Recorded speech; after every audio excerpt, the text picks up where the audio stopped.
앞서지 않는 마음과 태도 우리에게 허락하셔서 주님의 일하신 그 은혜와 감동 가운데 우리가 온전히 집중하며 삶과 또 예배의 자리 그 어느 곳에서도 기뻐하면서 능히 살아갈 수 있도록 주님 역사하여 주시옵소서. 말씀을 전하시는 강유현 목사님의 말씀 다섯 후에 지혜와 능력 주셔서 모두가 은혜와 들어갈 수 있는 귀한 시간 되게 하시고 할렐루야 찬양대의 찬양도 주님 기뻐 받아주시옵소서. 이 모든 말씀 살아서 역사하시는 예수 그리스도의 이름으로 기도드렸습니다. 아멘. 우리 예배 받으실 주님께 영광 감사합니다.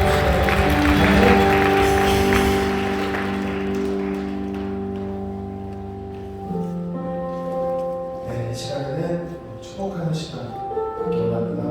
혹시 로베에 오늘 처음 나오신 분 혹시 자리에 계시다면 일어나주시면 저희가 축복해드리려고 합니다.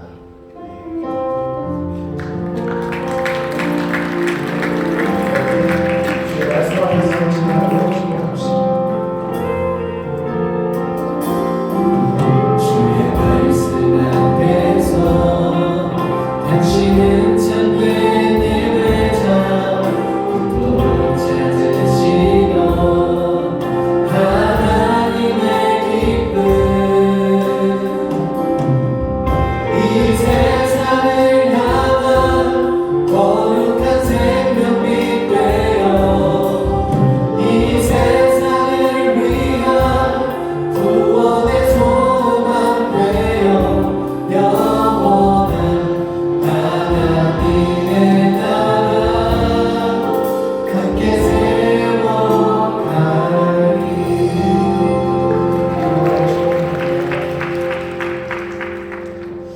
이번에는 새가족 육주 교육을 수료하신 조영우 형제님 계십니다. 그 다음 이번에 주의 공식과 찬양으로 축복합니다.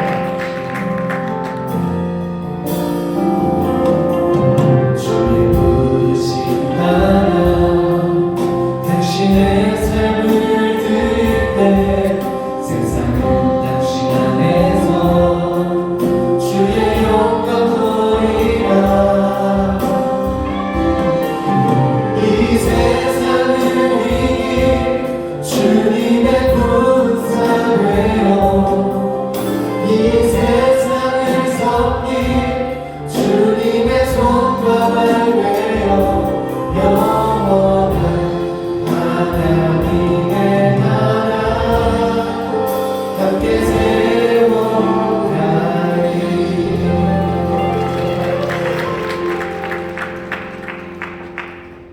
네, 이 시간에는 준비한 곡을 하나님 앞에 올려드리는 시간 갖도록 하겠습니다. 하나님 아버지, 한 주를 또 주님의 은혜 안에서 살아가게 하시니 감사합니다. 언제나 저희를 한순간도 떠나지 않으시고 계셨던 주님이 저희를 기다리시는 것에 비해 주님을 너무나도 찾지 못했던 저희들의 두남을 용서하여 주시옵소서.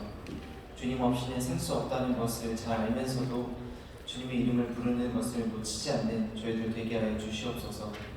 저희의 시선이 주님을 향하게 하시고 저희의 마음이 주님 품 안에 온전히 거할 수 있도록 주님 도와주시옵소서.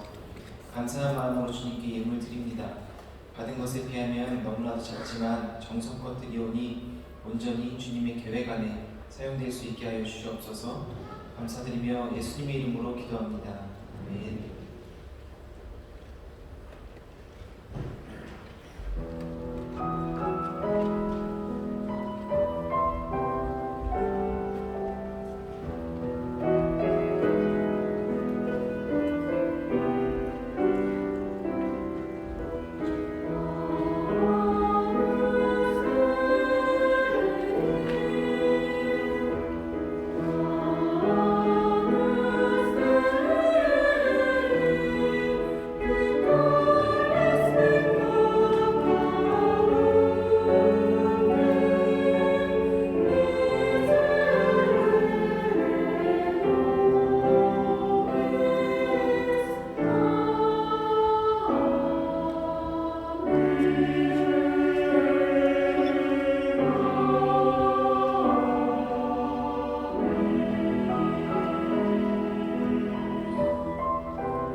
2월 셋째 주 주일 오후 예배 대학 청년대교구 광고드리겠습니다.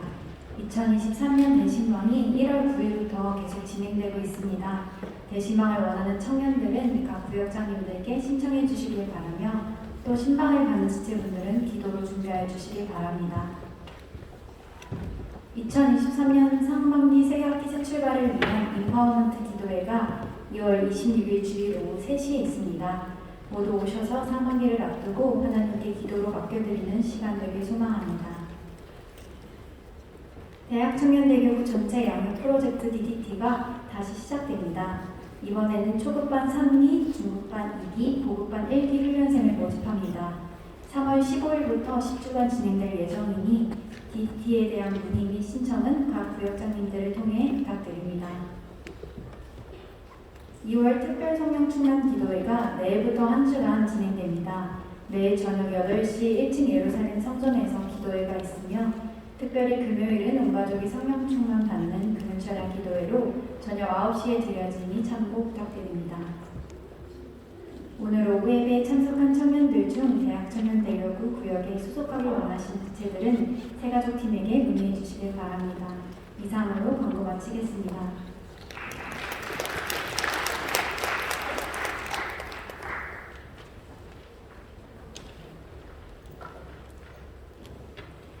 오늘 함께 읽으실 하나님의 말씀은 베드로전서 5장 5절에서 6절 말씀입니다. 젊은 자들아 이와 같이 장로들에게 순복하고 다 서로 겸손으로 허리를 동이라. 하나님이 교만한 자를 대적하시되 겸손한 자들에게는 은혜를 주시느니라. 그러므로 하나님의 능하신 손 아래서 겸손하라. 때가 되면 너희를 높이시리라. 아멘. 할렐루야. 오늘도 좋은 날입니다. 우리 저 옆사람하고 같이 인사 나누실 때에 우리 이렇게 축복합니다. 하나님의 남성과 함께 하십니다. 인사하겠습니다. 그래도 지난주보다는 조금 우리 태도가 좀 바뀐 것 같아요. 옆 사람을 향해서 좀 더 진심 어린 우리 마음으로 다시 한번 인사하겠습니다. 주의 이름으로 사랑하고 축복합니다. 네, 사랑하고 축복합니다, 여러분. 예. 한 주간 잘 보내셨나요? 믿음 안에서 승리하셨나요? 예, 어떤 모양이든 또 주 앞에 남았으니 또 하나님이 여러분들에게 또 충만하신 은혜와 사랑으로 베풀어 주실 줄 믿습니다. 아멘. 네. 자, 오늘 저는요 베드로전서 5장 5절에서 6절 말씀, 이 말씀을 근거로 해서 하나님의 능하신 손 아래서 겸손하라. 하나님의 능하신 손 아래서 겸손하라. 이런 말씀의 제목을 가지고 함께 은혜를 나누고자 합니다. 여러분 혹시 벤저민 프랭클린이라는 사람을 아시나요? 들어보셨을 것 같아요. 이 사람은요, 이 사람을 우리가 아는 것이 좀 이상할 수도 있는 것이, 이 사람이 1700년대 사람이에요. 미국에서 현재까지도 가장 사랑받고 존경받는 인물 1위로 꼽히는 사람, 프랭클린 이 사람인데요. 이 사람의 별칭은요, 미국의 건국의 아버지, 이런 별칭을 갖고 있습니다. 이 벤저민 프랭클린의 그 인생을 보면 굉장히 특이한 점이 있습니다. 이 사람은요, 과학과 이 전기에 대해서 굉장히 관심을 갖고 있었고요. 그래서 전기에 관한 그 실험 보고서와 또 그의 이론이 당시 유럽 사회 가운데서, 유럽 과학계에서 대단한 이슈를 가지고 있었다라는 거예요. 그런데 재미있는 것은 이 사람은요, 정규교육을 그렇게 많이 받지 못했습니다. 정규교육을 받는 기간이 약 2년 정도 되어진다라고 이야기를 합니다. 어떤 과학에 대한 체계적인 그런 교육을 받은 사람도 아니었었다라는 거예요. 그런데 이런 사람이 이러한 과학계를 뒤흔들 만한 여러 가지 이론과 여러 가지 보고를 썼다는 것 대단하죠. 또 이 사람이요, 1757년에는 정계발을 내딛게 되어지고 30년 동안이나 아주 큰 족적을 남기게 되어지는데, 정치가로서 이 사람은요, 독립선언서를 쓰게 되어지는 거예요. 작성하게 되어지고, 또 미국의 기본법이 되어진 이 미국 헌법의 뼈대를 만든 사람이 이 프랭클린입니다. 이 사람이 22살 때였습니다. 벤저민 프랭클린이 스스로 반문하는 거예요. 스스로의 그 인생 가운데서, 내 인생 가운데에서 가장 우선순위에 있는 일이 무엇일까? 내 인생 가운데서 정말 가장 우선순위에 있는 일이 무엇일까? 이 생각을 하기 시작합니다. 22살 때.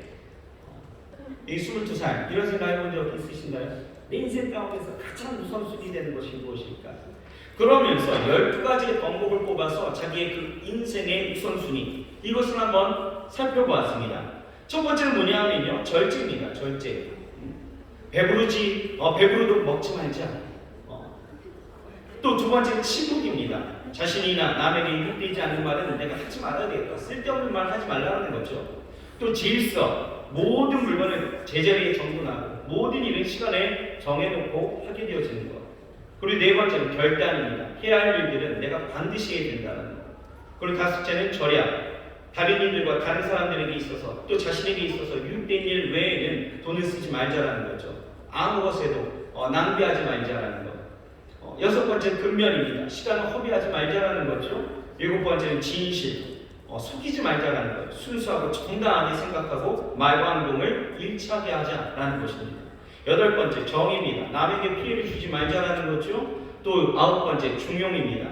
극단을 피하자라는 거예요. 요즘 보면 극단을 아주 그냥 막 달리고 있죠. A 아니면 B고 도 아니면 뭐 이런 식으로만 생각하는 것 같아서 참 어려운 점이 있는데 여튼 극단을 피하자라는 거예요. 열 번째는 청결, 몸과 의복, 습관 여러 가지에 있어서 불결하게 하지 말자. 또 11번째 평정입니다. 사소한 일, 일상적인 일이나 불가피한 일에 흔들리지 말자. 그리고 12번째가 순결입니다.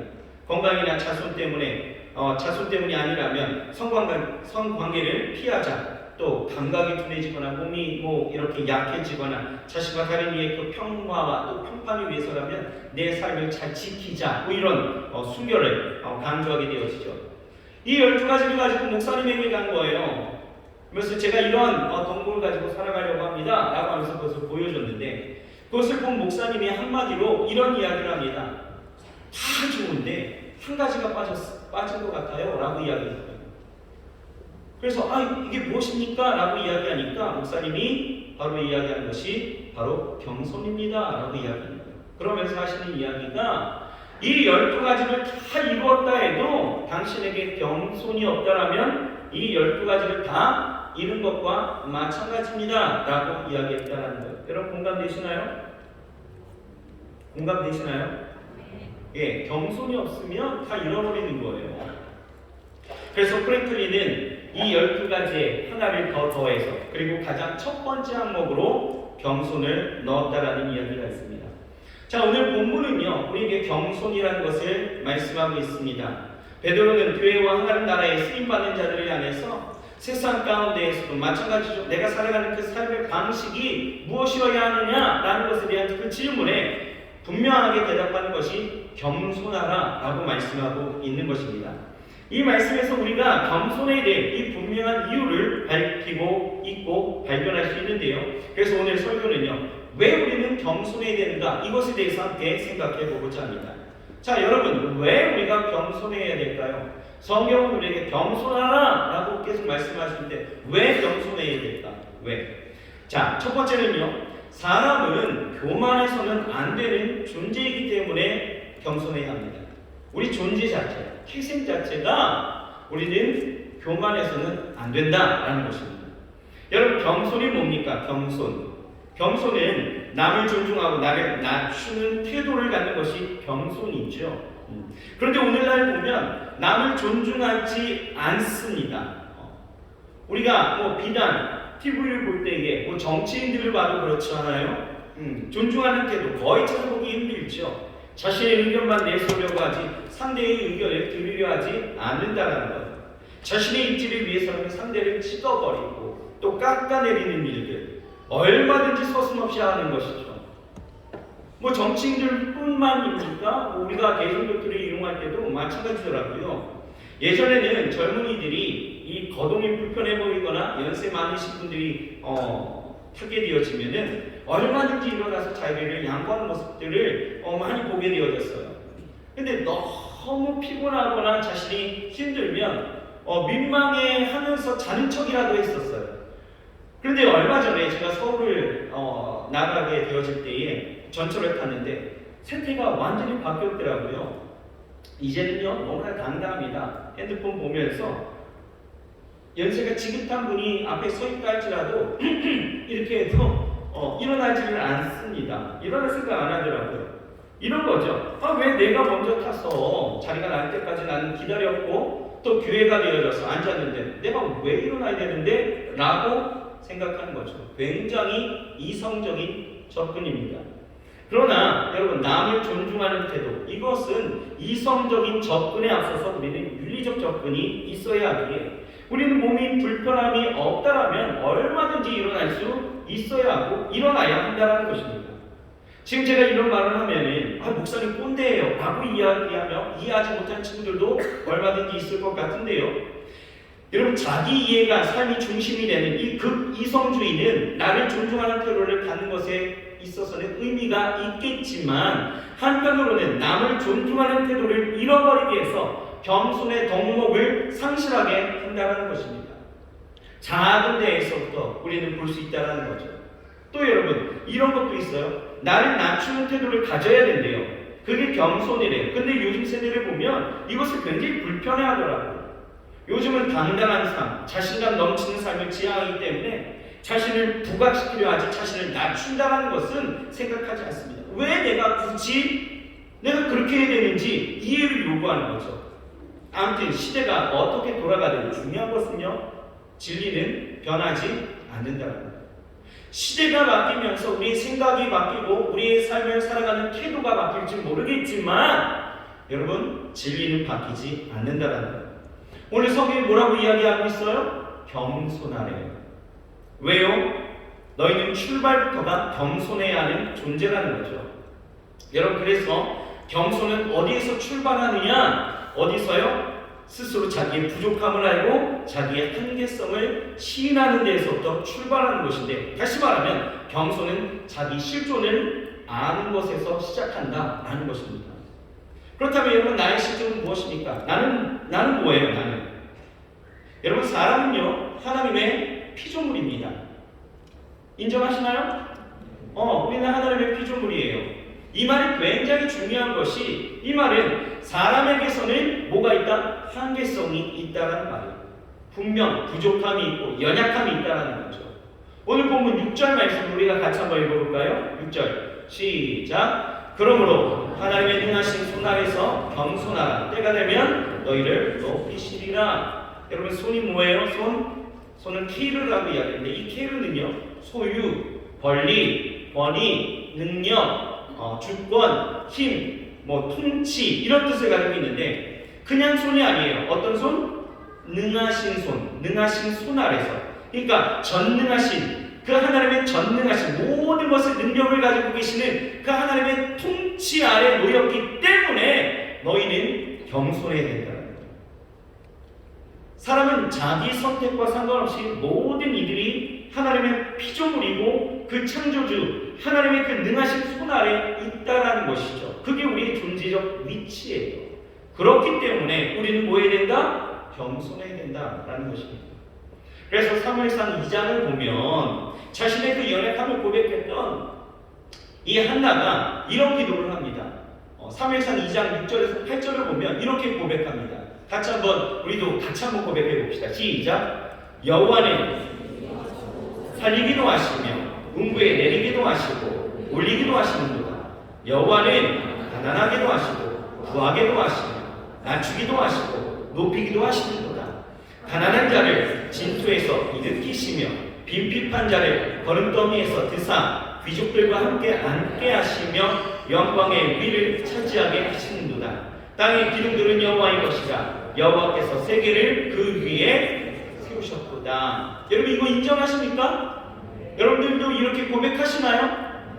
하나님은 우리의 생사화복을 주관하신다고 우리 고백하잖아요. 그게 무슨 뜻입니까? 이거죠. 하나님은 나를 죽이기도 하시고 나를 살리시기도 할 수 있습니다. 하나님은 올리기도 하시고 낮추기도 하십니다. 하나님은 풍성하게도 하시고 풍파게도 하십니다. 모든 것이 하나님의 손 아래 있습니다. 여러분, 인정하시나요? 그러니 사람은 항상 겸손해야 된다. 그 하나님의 손 아래서 우리는 겸손해야 된다는 거죠. 여러분, 그리스도인은 나의 나된 것이 다 누구의 은혜래요? 하나님의 은혜라고 고백합니다. 여러분, 나의 나 된 것이 하나님의 은혜라는 그 말에서 강조하는 것이 뭐예요? 뭡니까? 나의 나 된 것은 내가 잘 돼서 된 것이 아니라 다 하나님이 주신 은혜와 능력이다라는 거죠. 그래서 고린도전서 4장 7절을 보면 이렇게 고백합니다. 제가 한번 읽어볼게요. 누가 너를 남달리 구별하였느냐? 내게 있는 것 중에 받지 아니한 것이 무엇이냐? 네가 받았은즉 어찌하여 받지 아니한 것 같이 자랑하느냐? 라는 거예요. 무슨 얘기예요? 우리는 내가 남보다 좀 더 가지고 있거나 남보다 조금 잘난 부분이 있으면 그것이 마치 자기가 일궈낸 결과라고 생각하여 자랑거리로 삼고 결국 그 자랑거리 때문에 사람이 뭐예요? 교만해진다는 것이죠. 그런데 성경은 뭐라고 이야기하고 있어요? 누가 너를 남다르게 구별했니? 너에게 있는 것 중에 내가 주지 않은 것이 어디 있니? 라고 질문하고 있는 거예요. 무슨 말입니까? 다 주셨다는 거예요. 하나님이 다 주셨습니다. 인정하시나요? 자, 인정 못한 사람 몇 명 있는 것 같아요. 옆 사람에게 다 주셨어 너에게. 시작. 여러분 이거 인정하셔야 되는 거예요. 다 주셨습니다. 다. 다른 사람과 다른 달란트, 능력, 힘, 재력, 건강, 인맥 다 주셨어요. 그런데 내가 지금 자랑하는 이유는 뭐예요? 내가 받았지만 하나님 다 주셨어. 다 받았지만 이것은 받은 것이 아니라 내가 이뤄낸 것이라 한다라는 것입니다. 이것이 뭡니까? 자랑이죠. 결국 난 안 받았다라고 내가 할 거라고 자랑하는 것. 이것이 뭐예요? 교만이다라는 것입니다. 사람은 분명히 하나님이 다 주셨기 때문에 하나님과 사람 앞에서 교만할 수 없고요. 겸손히 살아가는 것이 당연하다는 것이죠. 우리 존재가 그렇다는 거예요. 인정하십니까? 여러분, 저 옆 사람에게 인사합시다. 하나님 다 주셨습니다. 그러니 우리는 겸손해야 돼요. 두 번째는 왜 하나님이 우리를 겸손하라 말씀하시느냐? 겸손은요, 하나님과 동행하는 비결이기 때문에 그렇습니다. 하나님과 동행하는 비결입니다. 여러분, 그리스도님 받은 특권 중에 구원하심과 쌍방을 이루는 것 중에 하나가 무엇이냐? 바로 하나님과의 동행하는 것. 하나님과의 동행하는 것. 이것이 특권이죠. 하나님이 우리에게 약속하신 것이 뭐예요? 하나님이 우리에게 약속하신 바가 있어요. 뭐라고요? 세상 끝날까지 우리와 함께 하시겠다. 이렇게 약속하셨습니다. 여러분, 하나님이 우리와 함께 하시는 것은 사실이에요. 하지만 동행은 조금 다르죠. 함께 한다는 것과 동행한다는 것은 조금 다릅니다. 함께 한다는 것은 어떤 정적인 의미가 있지만 여러분, 동행한다는 것은 뭐예요? 함께 간다, 함께 행한다는 동적인 의미가 있는 거죠. 같은 길을 걷는다는 거예요. 함께 하시는 것은 하나님의 사역입니다. 그런데 동역은 뭐예요? 동행은 무엇입니까? 하나님의 사역인 동시에 우리의 사역이 되어야 한다는 거예요. 하나님이 함께 하신다는 것은 하나님이 내게 주시는 은혜로 하나님의 일방적인 사역이지만 동행이라는 것은 뭐예요? 하나님의 사역임에도 불구하고 또 나의 사역이 되어야 하는 것이 동행이라는 거예요. 이해가 가십니까? 그러면 하나님과의 그 동행하는 조건이 무엇일까? 라는 것을 본다면 물론 예수님을 믿고 하나님의 자녀가 되어야 된다는 것은 당연하죠. 그리고 하나 더, 거기에 무엇이 있어야 되느냐? 겸손이 있어야 된다. 미가서 6장 8절을 보면 그 이유가 나와 있습니다. 자, 미가서 6장 8절 같이 한번 읽어봅시다. 시작. 사람아, 주께서 선한 것이 무엇임을 내게 보이셨나니 여호와께서 내게 구하는 것은 오직 정의를 행하며 인자를 사랑하며 겸손하게 내 하나님과 함께 행하는 것이 아니냐. 자, 이 말씀에서 하나님이 우리에게 요구하시는 것이 세 가지가 있대요. 그렇죠? 분명하게 첫 번째는 오직 정의를 행하라 라고 말씀하고 있죠.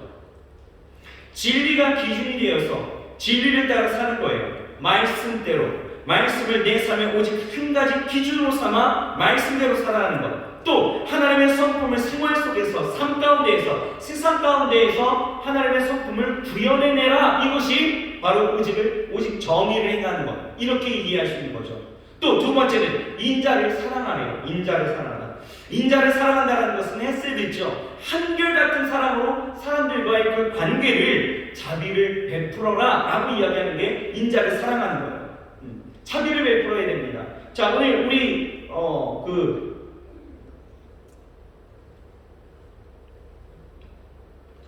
봉투 받으셨나요? 킬키의 시리아? 예. 인자를 우린 사랑해야 합니다. 한결같은 사랑으로 우리가 품어줄 수 있어야 되는 자비를 베풀어 준다는 것. 이것이 인자를 사랑하는 거예요.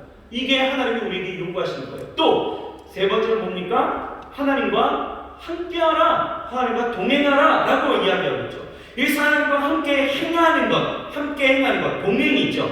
그런데 그것을 어떻게 해야 된대요? 겸손하게 내 하나님과 함께 행하며, 겸손하게 하나님과 동행하며, 이런 거죠. 겸손이에요, 겸손. 여기서 겸손은 무엇입니까? 하나님을 하나님으로 인정하는 거예요. 그리고 자신이 하나님의 피조물임을 인정하는 거죠. 그리고 자신의 그 삶을 하나님 앞에 의탁하는 것, 내어드리는 것, 이것을 겸손, 이렇게 이야기한다는 거예요. 여러분, 어거스틴이요, 제자들에게 이야기를 합니다. 어거스틴의 그 제자들이 이 어거스틴에게 질문하는 거예요. 선생님, 정말 훌륭한 크리스찬이 되는 길이 무엇입니까? 라고 질문하는 거죠. 잘 믿는 비결을 저에게 가르쳐 주십시오 라고 이야기하자, 이 어거스틴이 이렇게 이야기합니다. 훌륭한 그리스도인이 되는 길은 첫 번째, 겸손입니다. 이렇게 이야기합니다. 그러니까 이제 겸손이요? 그렇습니까? 그럼 두 번째는 뭡니까? 두 번째도 겸손입니다. 세 번째는요? 세 번째도 겸손입니다. 그러면서 하는 말이요, 천사가 마귀가 된 것은 교만 때문이고 사람이 천사처럼 될 수 있는 길은 겸손하게 살면 되는 것입니다. 이렇게 이야기했다는 것이죠. 여러분, 하나님과 동행하는 이 비결, 우리는 겸손임을 깨닫고 겸손하게 살아야 합니다. 아멘? 그럼 왜 우리가 하나님과 동행하는 것을 우리가 이렇게 겸손하면서까지 우리가 이루어야 됩니까?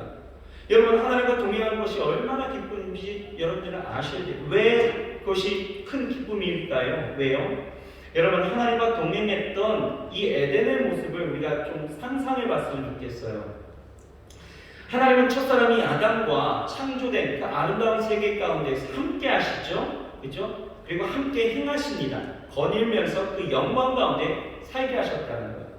함께. 그죠? 그런데 죄가 들어왔죠. 그 죄가 하나님과의 그 동행을 깨버리고 인간은 에덴에서 쫓겨나와서 땅이 저주를 받아 엉겅퀴를 내는 그 가운데에서 수고했고 땅에서 그 열매를 내가 원하는 만큼, 내가 기대한 만큼 얻을 수 없는 그 저주 가운데 살게 되어졌다는 거예요. 여러분, 노동이 왜 노동인 줄 아세요? 왜 노동이 힘든 줄 아십니까? 노동은 원래 신성한 것이었어요. 하나님이 그 에덴이라는 그 땅 가운데에서 하나님이 정복하고 다스리게 하셨던 그 노동은 그가 일하는 그 이상의 만큼의 하나님이 주신 축복이 그 안에 담겨져 있었기 때문에 노동은 축복이었습니다. 그런데 노동이 왜 저주가 되어졌습니까? 땅이 엉겅퀴를 내기 시작한 거죠. 그래서 땅에서 어떤 소득을 일궈내고자 해도 사람이 땀을 흘리며 그렇게 수고하여도 내가 원하는 만큼 이뤄낼 수가 없는 것. 하나님의 손아래에 있게 하신 것. 그래서 노동은 저주가 되어버린 거예요. 그러니 여러분들 요즘 어때요? 일 적게 하고 많이 벌고자 하는 게 여러분들 마음이잖아요. 그렇죠? 일 어떻게 하면 조금 하고 내가 많이 벌 수 있을까? 이 생각 많이 하지 않습니까? 여러분, 그러나 그 손은 누구의 손 아래 있어요? 하나님의 손 아래 있다는 거 기억하시길 바랍니다. 여튼 그렇게 내가 그렇게 살게 되어졌다는 거죠. 그런데 예수님께서 하나님과의 그 중재자가 되어주셔서 이 죄의 문제를 해결하시고 다시 하나님과 동행할 수 있도록 그 길을 열어주실 때에 우리에게 임한 축복이 뭐예요? 바로 내가 거하는 곳이 하나님이 일하시는 거룩한 땅이 되어져서 그 어디나 에덴과 같이 하나님의 나라를 내가 경험할 수 있게 되어지고 하나님과 동행하게 되어질 때에 내 안에 평안과 안식이 일어나게 되어지고 내가 하나님과 동행하게 되어질 때 그 안에 기쁨과 즐거움이 일어나게 되어지고 내가 하나님과 나아가게 되어질 때에 하나님께서는 내 모든 일에 함께 일하심으로 동역해 주심으로 협력하여 선을 이루시고 그 어디든지 승리하는 축복을 내게 주셨기 때문에 여러분, 이 하나님과의 동행하는 삶은 우리가 반드시 꿈꾸어야 될 삶인 것이고 그렇게 되어지려면 뭐가 필요하다? 겸손한 삶이 필요하다는 거예요. 이해가 되십니까? 이해가 되시죠? 겸손해야 된다는 거예요. 자, 세 번째입니다. 왜 우리가 겸손해야 됩니까? 왜요? 겸손은 하나님의 은혜를 입는 비결이다라는 거예요. 하나님의 은혜를 입는 비결이 겸손입니다. 여러분 창세기 27장 28절 우리가 같이 한번 읽어볼까요? 시작. 하나님은 하늘의 이슬과 땅의 기름짐이여 풍성한 곡식과 포도주를 내게 주시기를 원하노라. 이 말씀은 이삭이 야곱을 축복하는 내용입니다. 이삭은 야곱에게 하나님께서 하늘과 땅에 그 축복을 주시기를 축복하죠. 여기서 하늘의 이슬은 하나님의 은혜를 상징하는 것으로 보여주고 있는 거예요. 그러니까 하늘의 이슬이 있어야 땅에 기름짐이 있다라는 거죠. 마찬가지로 하나님의 은혜가 있어야 이 땅 가운데서의 복된 인생을 살 수 있다라는 것입니다. 잠언서 22장 4절 볼까요? 뭐라고 나와 있습니까? 겸손과 여호와를 경외함의 보응은 재물과 영광과 생명이니라 라고 말하고 있죠. 겸손히 하나님을 섬기면 하나님은 우리에게 은혜를 베푸신대요. 그 은혜가 뭐라고요? 세 가지래요. 뭐? 재물과 영광과 생명이라는 것입니다. 이 하나님의 은혜를 우리가 누릴 수 있는 것, 이 하나님의 은혜를 바라며 살아가고 우리가 기도하잖아요. 근데 그 은혜를 누릴 수 있는 것은 어떻게? 겸손하게 살아가는 그 삶 가운데 은혜를 하나님이 베푸신다는 것입니다. 여러분 한국 교회사를 보면 굉장히 아름다운 이야기가 하나 있습니다.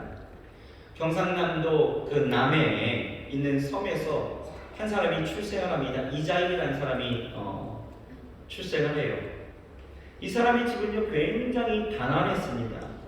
늘 배고파서 이 집 저 집을 돌아다니면서 양식을 구하면서 살았다라는 거예요. 그러던 중에 너무 배고파서 이렇게 살 수가 없겠다라고 판단해서 육지로 올라온 거예요. 그러면서 곡창지대였던 김해로 오게 되어집니다. 그러다 어느 부잣집에 찾아가서 통사정을 하는 거예요. 밥만 주시면 밥만 얻어먹을 수 있다면 내가 당신의 머슴이 되겠습니다. 시키는 일 내가 다 하겠습니다. 먹여만 주십시오라고 이야기하는 거죠. 주인은요 이 사람이 굉장히 불쌍한 거예요. 젊은 나이인데도 이렇게 참 어렵게 산다는 것에 불쌍히 여겨서 머슴으로 써주게 되어집니다. 이 사람이 이자익이요 굉장히 열심히 일했습니다. 그런데요 그 당시 김제는요 복음이 굉장히 일찍 들어갔고요. 미국 남 장로교 최의덕이라는 그 선교사님이 그곳에서 지금 활동하고 있었다는 거예요. 그 선교사님은 마방을 드나들면서 전도하다가 그때 마침 이자익이라는 이 청년을 만나게 되어지고 전도하게 되어진 것입니다. 그런데 이 청년만 전도한 건 아니었고 또 그 주인이었던 그 가족들도 예수님을 전도하게 되어졌고 이 가족들이 다 예수님을 영접하게 되어진 거예요. 이 선교사님이 김제에 그 금산교회라는 곳을 세우게 되어지고 주인이었던 이 조덕삼이라는 그 주인과 또 머슴이었던 이자익을 교회의 일꾼으로 임명하게 되어져요. 그 이후에 선교사님의 그 선교 활동이 이제 점차 넓어지게 되어지니까 주일 예배를 그곳에서 드릴 수가 없게 되어진 그런 일들이 생겨나게 되어지자 할 수 없이 선교사님이 머슴이었던 이 이자익이라는 그 청년을 설교자로 임명합니다. 생각해 보세요. 조덕삼 이 주인은 마음이 어땠을까? 일반적인 마음들은 어떨까요? 아니, 내 종, 저 머슴이 설교를 한다고? 이런 생각하지 않을까요? 그죠? 그런데요, 이 조덕삼 씨는요, 굉장히 겸손한 자세를 갖고 있었다는 거예요. 우리 집 머슴이 교회에서 설교를 한다니 이것이 얼마나 자랑스러운 일이야 라고 이야기했다는 거예요. 그러면서 굉장히 기뻐했죠. 그리고 주인인 자신은 앉아서 이 머슴이었던 이자익의 그 설교를 들으면서 교회 생활을 했다는 것입니다. 은혜를 굉장히 충만하게 받았어요. 조덕삼은 조금도 질투하지 않았다는 것이죠. 그러면서 1908년에 금산교에서 이 장로를 선출하게 되어질 때에 이 조덕삼과 이자익이 장로로 추천되어집니다. 투표를 했어요. 그런데 아이러니하게도 조덕삼 씨가 떨어진 거예요. 그리고 머슴이었던 이자익이 장로가 됩니다. 많은 사람들이 투표의 결과를 공성거리는 거예요. 불보듯 뻔한 거죠. 근데 그때 조덕삼 씨가 일어나서 이야기합니다. 여러분 참 감사합니다. 저는 나이가 많아서 교회에 봉사하기 어려워요. 그러나 이자익은 젊고 지혜가 있고 열심히 있습니다. 우리 이자익을 장로로 잘 받들어서 교회를 성장시켜 봅시다. 이렇게 이야기를 한 거죠.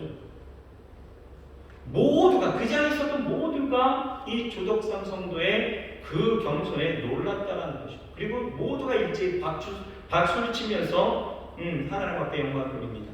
그리고 1년 뒤에 이 조덕삼도 장로가 되어집니다.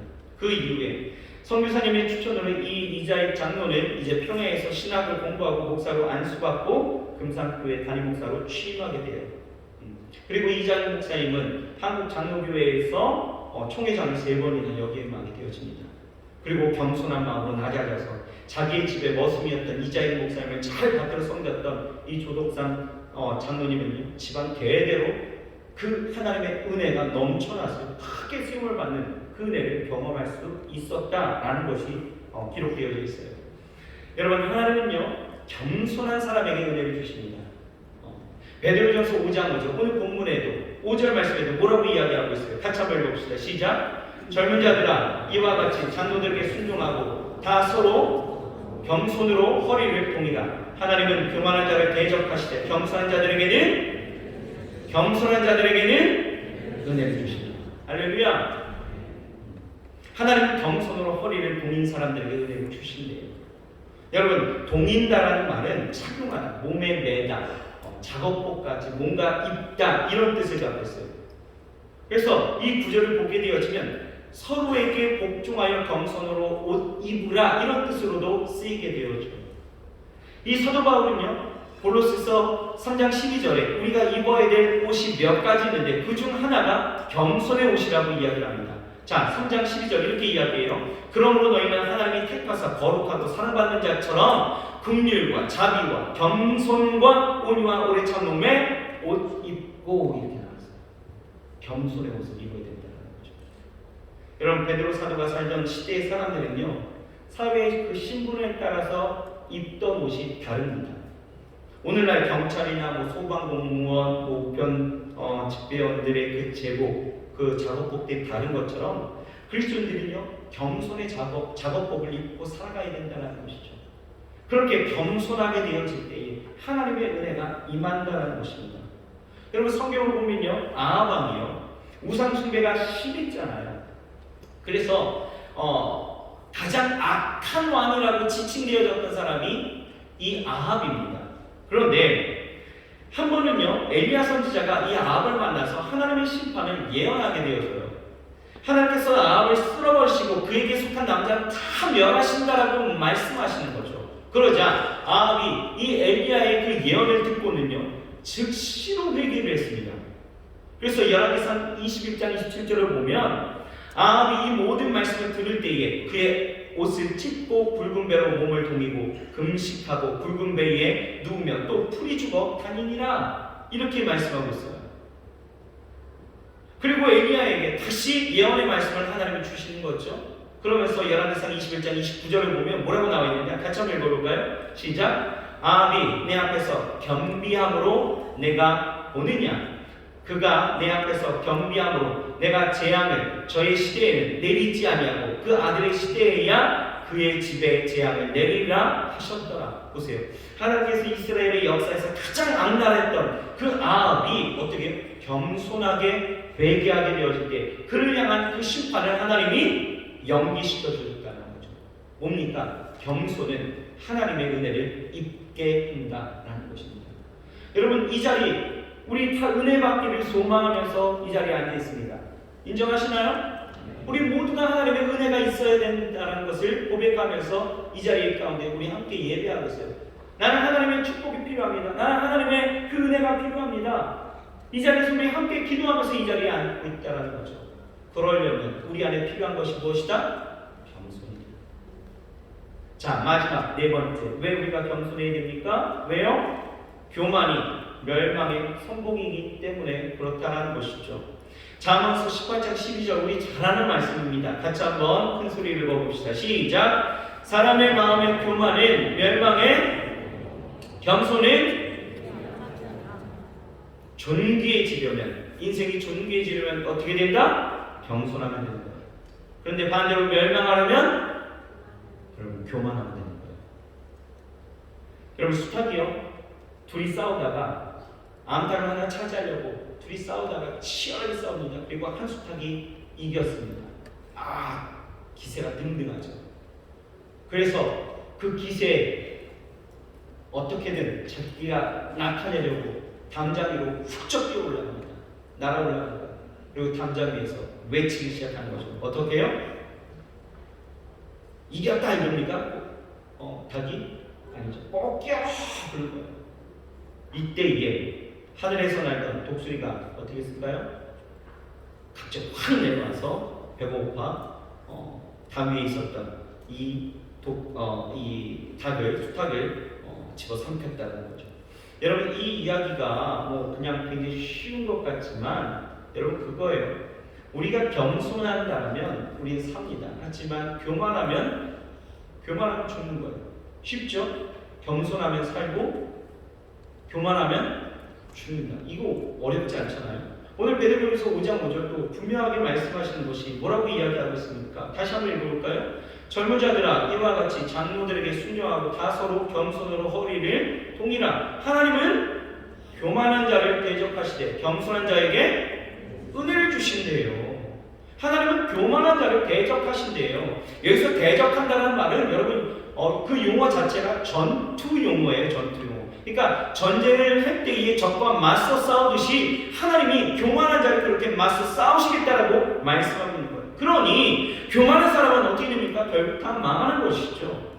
여러분 우시아라는 왕이 있습니다. 이 우시아 왕 때에 그 세계를 두 시기로 나누어 볼 수 있어요. 첫 번째 시기는 겸손해서 은혜를 입었던 시기였습니다. 역대하 26장 15절을 보면 이렇게 나와 있어요. 같이 한번 읽어봅시다. 시작! 또 예루살렘에서 재주 있는 사람들에게 무기를 고안하게 하여 망대와 성곽 위에 두어 화살과 큰 돌을 쏘고 던지게 하였으니 그의 이름이 멀리 퍼지면 기이한 도심을 얻어 반성하여 짐이었더라. 하나님이 어떻게 했어요? 기이한 도심을 더했다는 거예요. 그가 할 수 없는 하나님의 능하신 손 아래서 그가 할 수 없는 그 놀라운 역사를 하나님이 그렇게 보이셔서 그를 강성하게 했다는 은혜를 입게 하셔서. 그런데요 우시아가 겸손할 때는 이렇게 하나님의 기이한 도심을 받았는데 그래서 이 유다의 국력이 굉장히 강해졌고요 또 이 우시아의 명성이 강성해졌습니다. 그런데 두 번째 시기 어떻습니까? 교만해서 하나님의 심판을 받게 되어집니다. 역대하 26장 19절이에요. 4절 사이에 삶이 어떻게 바뀌느냐. 자 19절 시작. 우시아가 손으로 향로를 잡고 분향하려 하다가 노를 바라니 저가 제사장에게 노할 때 여호와의 전안 향단곁 제사장 앞에서 그 이마에 문둥병이 우시아가 자기가 강성해짐에 교만해지니까 제사장 집을 넘보게 되어집니다. 그러니 하나님이 어떻게 해요? 그를 대적하는 거죠. 교만한 자를 대적하는 거죠. 그 결과 그의 몸에 문둥병이 나게 되어지고 그러며 평생 별궁에서 살게 되어지는데 그 어느 누구도 찾아오지 않았다는 것. 쓸쓸하게 그 죽음을 맞이했다는 거죠. 여러분 하나님은 겸손한 사람에게 은혜를 베푸시고 교만한 사람에게 대적하시는 것을 우리는 알아야 됩니다. 그렇기 때문에 우리는 무조건 어떻게 살아야 돼요? 겸손하게 살아야 됩니다. 겸손하게. 그렇다면 우리가 겸손하게 살 수 있는 비결은 무엇입니까? 겸손하게 살 수 있는 비결 어디에 있습니까? 여러분 가장 중요한 것은요 먼저 예수 그리스도로 충만해지면 됩니다. 예수 그리스도로 충만하면 되는 거예요. 마태복음 11장 29절 뭐라고 이야기하느냐? 나는 마음이 온유하고 겸손하니 나의 멍에를 메고 내게 배우라. 그리하면 너희 마음이 쉼을 얻으리니 라고 말씀하셨어요. 주님의 마음은 어때요? 온유하고 겸손하시대요. 우리가 주님과 함께 있으면 우리는 그리스도로 인하여 그리스도를 배우게 되는 거죠. 다시 말해서 동화되어지는 거예요. 그러니 주님을 닮아가는 거죠. 우리가 주님으로 그렇게 충만하게 되어지면 우리가 충만한 만큼이나 우리는 그리스도를 더 풍성하게 배우게 되어지고 우리가 그렇게 된 만큼 우리의 마음이 더 겸손하게 되어진다라는 것입니다. 내 안에 그리스도가 살아계실 때에 우리는 겸손하게 살 수 있다는 거예요. 그러니 여러분 우리 마음 가운데 예수 그리스도를 인정하십시오. 모셔드리십시오. 환영하십시오. 하나님 우리와 함께 하실 때에 우리는 겸손하게 되어지는 거예요. 둘째는요 고난을 통과하게 되어질 때 우리는 겸손케 되어집니다. 우리 인생 여정 가운데 늘 평탄하기만을 우리가 원하고 있지만 우리 인생은 실제적으로 보게 되어지면 그렇게 평탄하지 않습니다. 늘 불복저이죠. 지름창을 걸을 때도 있고 돌짝길을 갈 때도 있다라는 것. 달리다가 처박히기도 하고 넘어지기도 하는 것이 우리 인생이다라는 거죠. 평탄한 길, 이것이 있으면 좋은데 늘 그렇지 않다라는 거예요. 인간관계 가운데서 어려움을 빠지기도 하고 또 때로는 질병 가운데서 어려움을 느끼기도 하고 또 어떤 때에는 경제적인 사정 때문에 그 삶이 어렵기도 하고 많은 경우 가운데서 이렇게 넘어지는 일들이 있다라는 거예요. 그럴 때 사람들이 쉽게 하나님을 원망하죠. 도대체 내가 무슨 죄를 졌다고 이렇게 엄청난 시련을 내게 주시니까 마치 나만 이런 어려움을 당하는 것처럼 좌절하기도 한다는 거예요. 그러나 여러분 인생은요 고난을 겪을 때 비로소 진정한 삶의 의미를 깨닫게 되는 거예요. 여러분 하나님은요 우리 인생에 고난을 허락하신 이유가 분명해요. 왜요? 왜 우리에게 고난을 주신다 생각하십니까? 내가 미워서요? 아니죠. 우리를 겸손하게 하시기 위함이다라는 거예요. 하나님은 우리를 겸손하게 하시기 위해서 문제를 사용하시기도 하고요. 사람들을 사용하시기도 한다는 거예요. 우리의 육체적인 열악함을 사용하시기도 하고요. 어떤 물질적인 고통도 사용하신다는 거죠. 우리가 알아야 되는 것은 모든 고난은 성도들을 더 겸손하게 하시기 위한 하나님의 세공 과정이다라는 것입니다. 우리가 이 고난이라는 것이 너무나 견디기 힘들고 어렵고 절망적이고 힘들다라고 느끼는 이유가 어디 있습니까? 왜요? 이것이 결과적으로 나타난 부유물이다라고 생각하기 때문에 결과이기 때문에 여러분 그런데 그것은 우리 입장이에요. 내가 당하여지니까 내가 당한 입장 가운데 이게 결과다라고 생각하지만 여러분 이것을 하나님 입장으로 생각해 본다면 이것은 결과가 아니다라는 거죠. 고난은 나를 겸손케 하시기 위해서 그래서 나를 더욱더 단련하여 정금같이 하시고 또 나를 겸손케 하셔서 하나님과 동행하고 하나님의 은혜를 누리게 하시기 위한 하나님의 과정이다라는 것입니다. 그렇기 때문에 우리는 고난 중에서도요 눈물을 흘리고 절망만 할 것이 아니라 오히려 나를 끄집어내서 나를 발견하고 하나님 앞에서 겸손해지는 그런 모습이 있다라면 고난은 더 이상의 고난이 아니다라는 것입니다. 여러분 겸손히 하나님을 의지하며 사는 것 이것이 우리가 가져야 될 삶의 자세와 태도가 되어야 한다는 것입니다. 늘 겸손해지십시오. 여러분 내 것을 내 것이라 주장하지 마시고 하나님의 것임을 여러분 주장하시고 나 하나님의 피조물임을 그리고 여러분들 자신을 한번 생각하면서 나는 누구인지를 내가 보게 되어진다면 내가 죄인임을 그리고 하나님 앞에 은혜 입은 자임을 깨닫게 되어질 때에 우리는 겸손해질 수 있습니다. 충분히 하나님 앞에 내 삶을 내어드릴 수 있고요. 하나님의 그 전능하신 그 손아래 있음을 우리가 인정하게 되어지면 충분히 내 삶을 하나님 앞에 내어드릴 수 있고요. 나의 계획과 내가 할 수 있는 모든 일들을 하나님 앞에 내어드리며 하나님이 함께 하시는 그 역사를 우리는 다시 한번 우리는 보게 되어질 수 있다라는 것이죠. 여러분 바라기는 겸손해지십시오. 어떤 삶의 순간 속에서든지 그 겸손함을 잃지 마시고 항상 겸손함으로 여러분들의 인생 가운데에서 하나님의 은혜를 베푸시고 하나님이 역사하시고 하나님이 함께 하심을 날마다 경험하면서 살아가시길 주의 이름으로 축원합니다. 기도하시겠습니다. 하나님 감사합니다. 우리에게 말씀하시는 것 겸손하라 말씀하고 있습니다. 하나님 교만한 자를 대적하시고 겸손한 자들에게는 은혜를 주시는 그 하나님 앞에 우리가 겸손하게 살아갈 수 있도록 역사하여 주옵소서. 하나님의 그 능하신 손 아래 우리가 겸손할 수 있도록 주여 주옵소서. 내게 당하여진 여러 가지 일들과 고난 앞에서 절망하고 슬퍼하고 어려워하지 않게 하시고 하나님 그 가운데에서 나를 겸손케 하시는 하나님을 만나게 하시며 그 예수 그리스도로 충만케 하여서 정말 하나님 안에서 겸손한 우리 인생 속에 역사하시는 그 하나님을 우리가 발견하게 하여 주옵소서. 우리는 존재 자체가 하나님 앞에 교만할 수 없는 피조물이기에 하나님 오늘 겸손하기를 소망합니다. 하나님 앞에서 그 능하신 손 아래 그 능력 앞에 하나님의 통치 앞에 우리의 삶을 드리며 나아가기를 소망합니다. 하나님과 동행하는 것은 우리가 겸손하게 되어질 때에 우리의 삶의 자리를 내어드리고 우리의 뜻을 하나님의 뜻과 맞추어 갈 때 하나님 그것이 하나님과 동행하는 비결임을 우리가 깨닫게 되어지니 그렇게 겸손하게 살아갈 수 있도록 주여 도와 주시옵소서. 하나님의 은혜를 그렇게 입기를 원합니다. 하나님 오늘 이 시간에 우리가 기도할 때에 그 겸손함 나의 아는 것 다 하나님의 은혜임을 다시 한번 고백할 수 있게 도우시고 우리가 평생에 이 겸손함을 잃어버리지 아니하도록 교만하여 살아가지 아니하도록 주여 우리를 축복하여 주옵소서. 예수님의 이름으로 감사하며 간절히 기도합니다. 아멘. 우리 이 시간 다 같이 기도합시다. 사람들에게 너 왜 이렇게 교만해 하면 굉장히 기분 나빠하죠. 난 교만하지 않은 것 같은데. 아니요, 근데 여러분 교만합니다. 죄송해요. 여러분 굉장히 교만해요.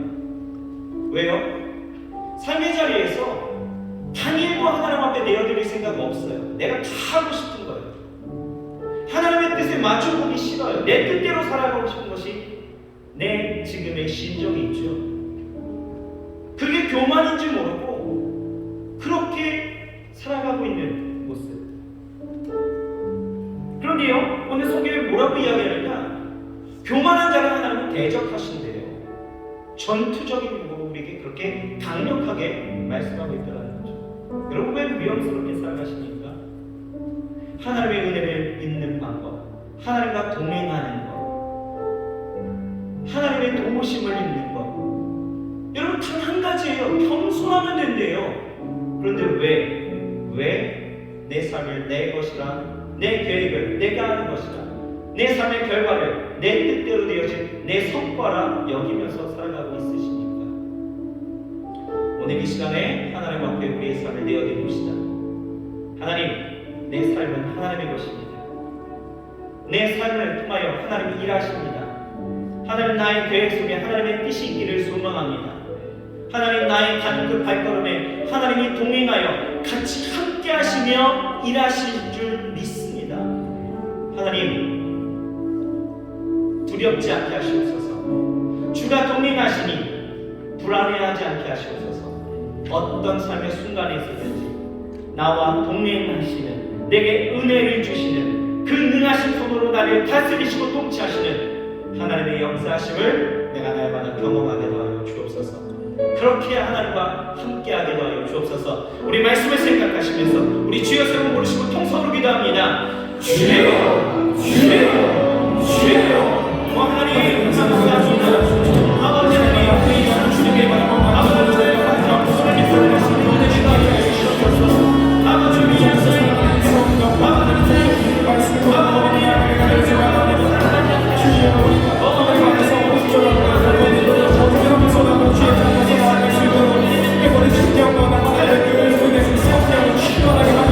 오직 하나님의 능력만이 가능하다는 모든 자녀들이 지켜해 주신 그 은혜를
일평생 하나님 앞에서 겸손하게 살아가시기를 오늘 결단하며 나아가시는 분들도 가슴에 손을 뻗 기도합니다. 혹여나 오늘 이 시간에 일체적인 아픔이 있어서 또 우리의 마음에 아픔이 있어서 고통하는 자들이 있다라면 또 아픔 위에 손을 뻗 기도하겠습니다. 하나님, 겸손하게 살게 도와여 주옵소서. 일평생 교만하지 않게 하시옵소서. 나를 드러내고 나의 자랑으로 삼지 않게 하시고, 하나님이 주신 것, 하나님이 나를 만드셨고 하나님의 그 전능하신 손 아래 있음을 우리가 깨닫게 하심에 일평생 겸손하게 살게 하시옵소서. 그 겸손함으로 나를 낮추고 하나님을 높이며, 나를 낮추고 하나님 이웃을 섬기며 살아갈 수 있는 그 거룩한 은혜가 우리 가운데 있게 도와여 주시옵소서.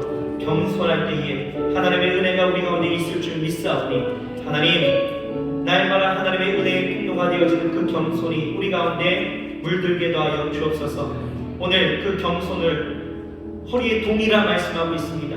겸손의 옷을 입게 도하여 주옵소서.